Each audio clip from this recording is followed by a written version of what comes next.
तव्हां ॿुधियूं आहिनि। बिस्मिल्लाहिर्रहमानिर्रहीम। किसी फिरऔन को मुश्किल कुशा कह दूं ये मुश्किल है, किसी फिरऔन को मुश्किल कुशा कह दूं ये मुश्किल है, किसी दज्जाल को अंबिया कह दूं ये मुश्किल है। मुझे जंजीर पहना दो, मुझे सूली पे लटका दो, मगर रहजनों को रहनमा कह दूं ये मुश्किल है। इंतहाई काबिल एहतराम असाजा मोजिस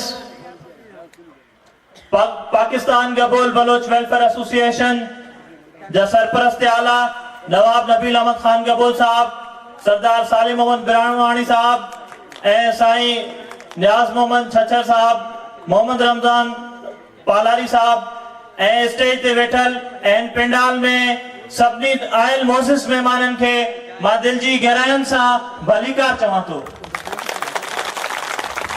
मुंहिंजा भाइरो, ही कोहिस्तान जी तकदीर जेकॾहिं बदलाइणी आहे त सभ खां पहिरियां पंहिंजो पाण खे बदलायो, पंहिंजे वोट जो सही इस्तेमाल कयो ऐं इंशाअल्लाह अज़ीज़ उहो वक़्तु परे नाहे जॾहिं तव्हां पंहिंजी कामयाबी ऐं तव्हां पंहिंजी तब्दीली अखियुनि सां ॾिसंदो।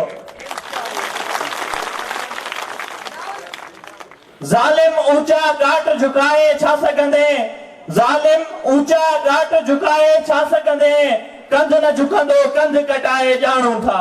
इंशाअल्लाह ही तव्हां ग़रीबनि जी जेका ताक़त आहे, तव्हां मिस्कीननि जी जेका ताक़त आहे, तव्हां मज़लूमनि जी जेका ताक़त आहे, इंशाअल्लाह हिन दौर जा फिरौन, हिन दौर जा जाबिर जेके जाबिराना सोच रखंदड़ माण्हू इंशाअल्लाह तव्हांजे दरन ते मोटींदा ऐं इंशाअल्लाह हू माण्हू मजबूर थींदा त तव्हांखे पंहिंजा हक़ ॾियनि।